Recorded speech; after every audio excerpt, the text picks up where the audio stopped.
Ikalabing-dalawang kabanata. Ang tanong tungkol sa araw ng pamamahinga. Isang araw ng pamamahinga, dumaan sina Jesus sa triguhan. Nagugutom noon ang kanyang mga tagasunod kaya nanguha ang mga ito ng uhay ng trigo at kinain ang mga butil. Nang makita ito ng mga Pariseo, sinabi nila kay Jesus, "Tingnan mo ang mga tagasunod mo.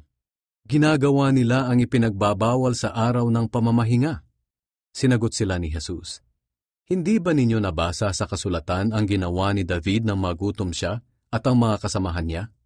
Pumasok siya sa bahay ng Diyos at kinain nila ng mga kasama niya ang tinapay na inihandog sa Diyos. Kahit na ayon sa kautusan ng mga pari lang ang may karapatang kumain nito. At hindi rin ba ninyo nabasa sa kautusan na ang mga pari ay nagtatrabaho sa templo kahit sa araw ng pamamahinga? Isa itong paglabag sa tuntunin ng araw ng pamamahinga, pero hindi sila nagkasala. Tandaan ninyo, may naririto ngayon na mas dakila pa kaysa sa templo. Sapagkat ako na anak ng tao ang siya makapagsasabi kung ano ang dapat gawin sa araw ng pamamahinga. Kung alam lang sana ninyo ang ibig sabihin ng sinabi ng Diyos sa kasulatan, "Hindi ang handog ninyo ang hinahangad ko, kundi ang maging maawain kayo."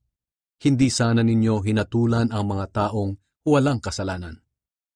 Ang lalaking paralisado ang isang kamay.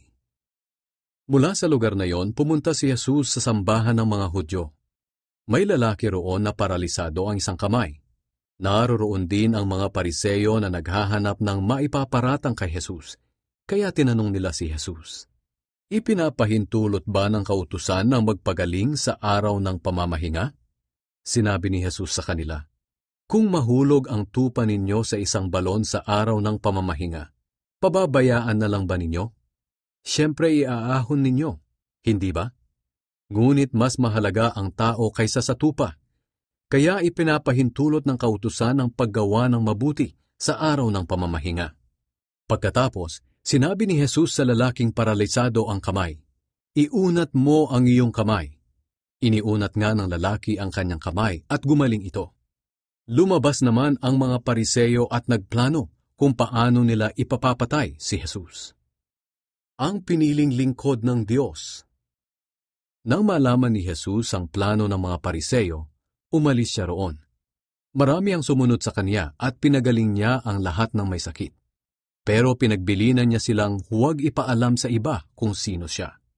Katuparan ito ng sinabi ng Diyos sa pamamagitan ni Propeta Isaias. "Narito ang pinili kong lingkod. Minamahal ko siya at kinalulugdan. Ibibigay ko sa kanya ang aking espiritu, at ipapahayag niya ang katarungan sa mga bansa. Hindi siya makikipagtalo o mambubulyaw, at hindi maririnig ang kanyang tinig sa daan. Hindi niya ipapahamak ang mahihina ang pananampalataya o pababayaan ang mga nawawalan ng pag-asa. Hindi siya titigil hanggat hindi niya napapairal ang katarungan. At ang mga tao sa lahat ng bansa ay mananalig sa kanya." Si Jesus at si Satanas. May dinala ang mga tao kay Jesus na isang lalaking bulag at pipi, na sinasaniban ng masamang espiritu. Pinagaling siya ni Jesus. Agad siya nakakita at nakapagsalita. Namangha ang lahat at sinabi, "Ito na nga kaya ang anak ni David?" Pero nang marinig ito ng mga Pariseo, sinabi nila, "Si Satanas na pinuno ng masasamang espiritu ang nagbigay sa kanya ng kapangyarihang magpalayas ng masasamang espiritu." Alam ni Jesus ang iniisip nila. Kaya sinabi niya sa kanila, "Kung ang mga mamamayan ng isang kaharian ay nagkakahati-hati at nag-aaway-away, mawawasak ang kahariang iyon. Ganito rin ang mangyayari sa isang lungsod o tahanan na ang mga nakatira ay nag-aaway-away. Kaya kung si Satanas mismo ang nagpapalaya sa kanyang mga kampon, nagpapakita lang ito na nagkakahati-hati sila at nag-aaway-away. Kung ganoon, paano mananatili ang kanyang kaharian? At kung si Satanas nga ang nagbigay sa akin ng kapangyarihang magpalayas ng masasamang espiritu, sino naman ang nagbigay ng kapangyarihan sa mga tagasunod ninyo na nagpapalayas din ng masasamang espiritu? Sila na rin ang nagpapatunay na mali kayo.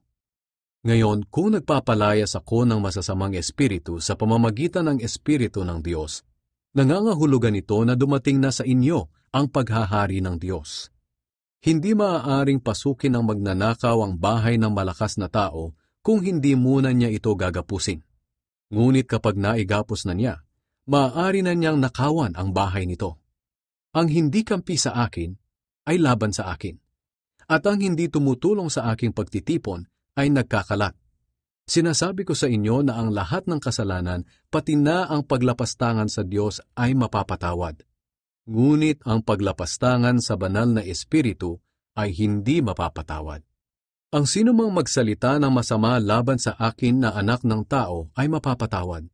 Ngunit ang sinumang magsalita ng masama laban sa banal na Espiritu ay hindi mapapatawad kailanman. Nakikilala ang puno sa bunga nito. Nakikilala ang puno sa bunga nito. Kung mabuti ang puno, mabuti rin ang bunga nito. Kung masama ang puno, masama rin ang bunga nito. Mga lahi kayo ng ahas.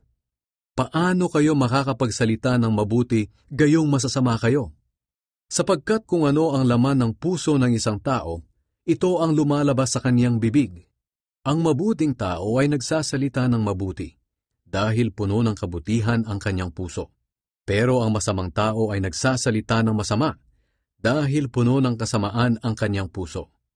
Tinitiyak ko sa inyo na sa araw ng paghuhukom, mananagot ang bawat isa sa mga walang kwentang salitang binitiwan niya. Sapagkat ibabatay sa mga salita mo kung paparusahan ka o hindi. Humingi ng himala ang mga tagapagturo ng kautusan at ang mga Pariseo. May ilang mga tagapagturo ng kautusan at mga Pariseo na nagsabi kay Jesus, "Guro, pakitaan niyo kami ng isang himalang magpapatunay na sugo nga kayo ng Diyos." Sumagot si Jesus, "Kayong henerasyon ng masasama at hindi tapat sa Diyos. Humihingi kayo ng himala, pero walang ipapakita sa inyo maliban sa himalang katulad ng nangyari kay Propeta Jonas. Kung paanong nasa tiyan ng dambuhalang isda si Jonas sa loob ng 3 araw at 3 gabi. Ganoon din naman ang mangyayari sa akin na anak ng tao. 3 araw at 3 gabi rin ako sa ilalim ng lupa.